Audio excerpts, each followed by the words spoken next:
I am starting out the reviews on those top five solid premium aircraft that I put up here about a week ago or so. So I'm going to start out actually with the P-39Q-15 Air Cobra, and I usually do a little bit of a historical review of this aircraft before I actually, go over it in game. Then I'll give you a little bit of replay of a game in it. So P-39Q. So they built a ton of these during World War II. They were used by the American Air Force, British, Australians, French, Soviets. Yeah, it was exported around quite quite a lot actually. The original design, this model that we have in the game is the P-39Q, which was the last production model of this aircraft. This particular aircraft, if you'll notice, has you can see the exhaust for the engine. The engine actually sits mid-center of this aircraft with a drive shaft running up to the hub beneath the pilot's seat. This actually was quite nice for the pilot because it made him sit up higher in the cockpit. He had a much better view all the way around. Uh, the bad part about it is it used an Allison engine, and the engine was a V12. It had a single stage supercharger, I believe, and the supercharger was not that great. So anything above 12,000 feet, this thing suffered. Its performance dropped drastically above 12,000 feet, which is, the problems the Allison engines had, on the P40, P51. The P51 didn't become just, a fabulous aircraft until it got the Merlin. So yeah, the Allisons were always kind of for engines, especially like some of these early war models. They suffered from that engine. So drive shaft under the seat or under the pilot up to the front, and in the hub, and this was what kind of made this aircraft unique, especially from the American lines, other fighter lines, is it mounted a 37 millimeter in the front nose. Very low rate of fire, 3 rounds a minute, and it had only a 30 round magazine for that cannon.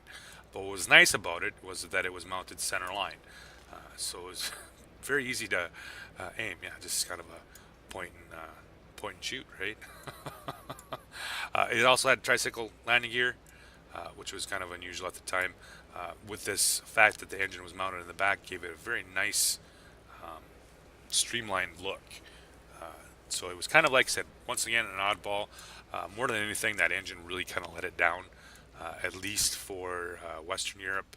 The Americans, yeah, it was produced in large numbers, but it never really caught on with Americans, the British, Australians, and that stuff. The big user of this aircraft, of course, was the Soviet Union. They, as far as I could tell, couldn't get enough of these. They actually preferred it. I think I read somewhere that it preferred it over the Spitfire in some cases. 37 millimeter worked well into their use as for a ground attack plane. Um, but they did use it quite often in air combat. I know there was a few aces that flew this aircraft against the Germans. This is actually kind of an interesting side note. The last aircraft that was ever shot down in World War II by I believe an Me-262 was a P-39Q from the Soviet Union. So, yeah, that's the history. Well, no, I can't say that's all of it. The P-39Q was, now I'll talk about the name here because it is kind of odd. P-39Q was the last series, the run of this aircraft. The 15, which is kind of odd, is essentially a number they used to mark batches of these aircraft. So this 15, the aircraft would have structural problems, right? So they would fix that problem and then would number it this way. So there's P-39Q1s, P-39Q2s, Q4s, Q-15s, Q-25s, Q-30s. All of them fixed little certain problems that the aircraft had. The 15 was removal of 2 oxygen bottles, I believe, and they also did some structural work for the 50 cal mounts. There's things like that. So it was kind of a batch number more than anything. But when the Russians got this aircraft, of course, it came with the 37 in the middle, but the Q models actually came with 450 cals, 2 on each wing. After they got them, the Russians removed 150 cal from each wing, giving its current setup of 137 and 250s. Makes sense, right? All right, that's the history of it. Let's talk about the one in game here. Um, Large caliber armament. I mean that 37. Once you get to figure out how to do it, and I was talking about earlier how about solid aircraft, and this is a very solid aircraft for the Russian line because when you start going down the Yak tree, the Yak 7, Yak 9, and the Yak 9 U all have center mounted large caliber uh, cannons. Here's an example: the Yak 9 has a 45 millimeter mounted in the hub. So you'll get this that play style for the Yaks using this Air Cobra, which would be nice, right? Performance-wise, high maneuverability, airspeed's not that great. Once again, good gun armament, good survivability, altitude, and airspeeds where this thing really lets you down. So you want to stay down under that 4,000 feet. Don't want to venture up too much more than that. It does not do well at altitude. So of course, maneuverability, one of it, it's big. It has such a great roll rate too. I keep forgetting to talk about that, but it does have it has a really nice roll rate. Of course, so you want to build on those strengths with your equipment. Remember that every time you're putting equipment on these airplanes, you want to build on that strength of the aircraft. So make sure you look at your information and work with that. Makes pretty decent chain. I think the win I had on it was 70, almost 79,000 silver in a win on it, and it wasn't even that great of a game. I threw one here together. It took actually more games than it should have to actually get a win. I don't know what was going on tonight, but it is what it is. Solid aircraft, tier 5 Russian. When you play it, it's gonna take a little bit of time to get used to that large caliber shell. It's a slow, has a very slow speed, so you have to lead a little bit further. But once you do get on target with this gun, yeah, you can knock off some serious chunks of health. So, done prattling. Sometimes I lose my train of thought here, and I'll be bringing that gameplay up for you guys right now. Okay, guys, bringing back the replay for this P-39Q.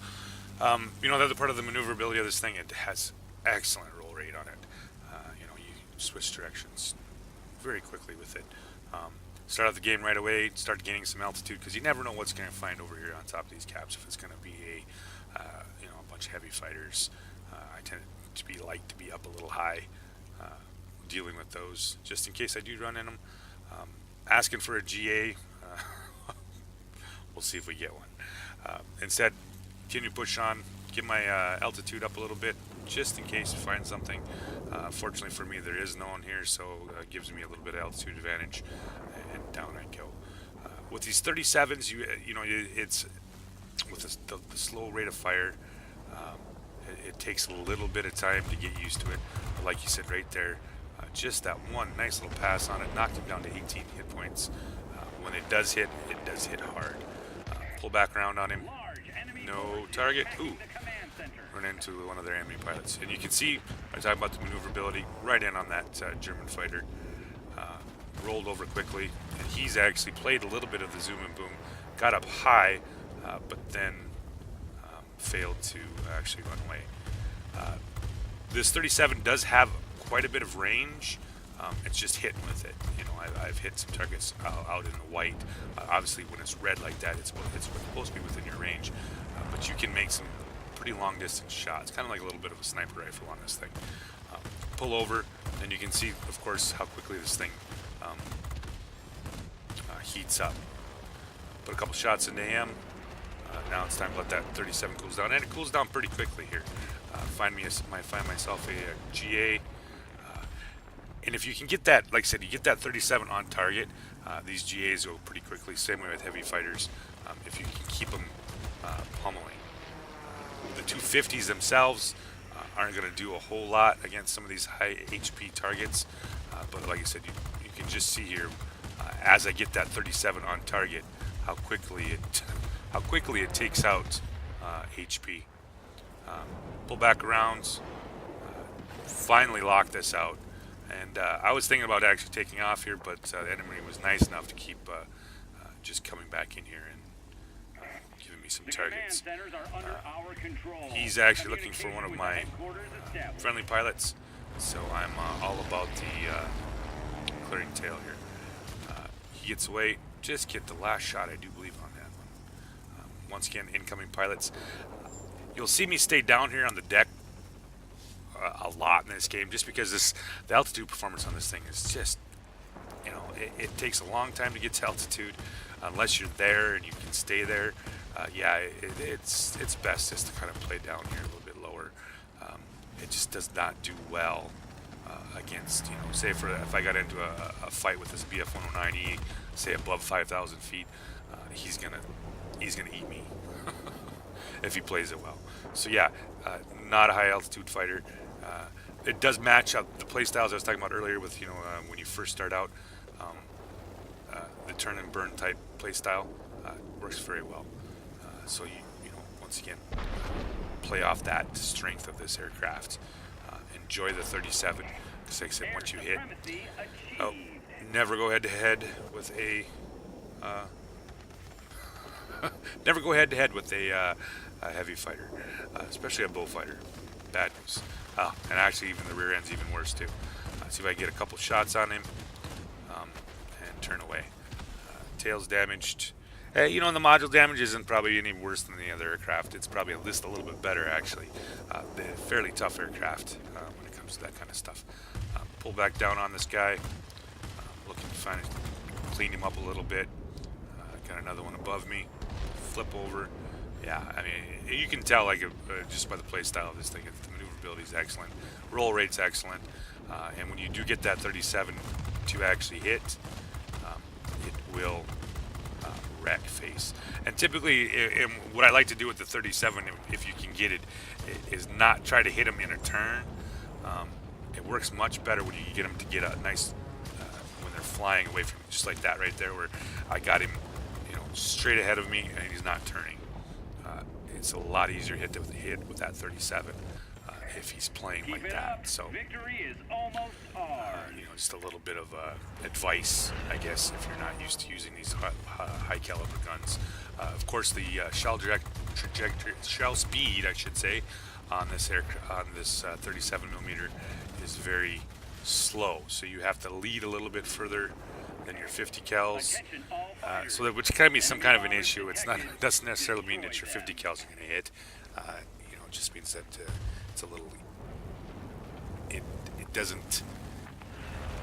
You know, the 50 cal speed is faster than the 37s. So if you try to hit with the 37s, you know, your 50s are probably not going to hit as well.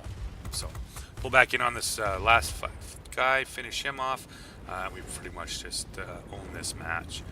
I'm playing more of the defensive role, trying to hold on. So I hope you guys all enjoyed the replay, and I will be bringing you some more of the 5 solid ones. So thanks for watching.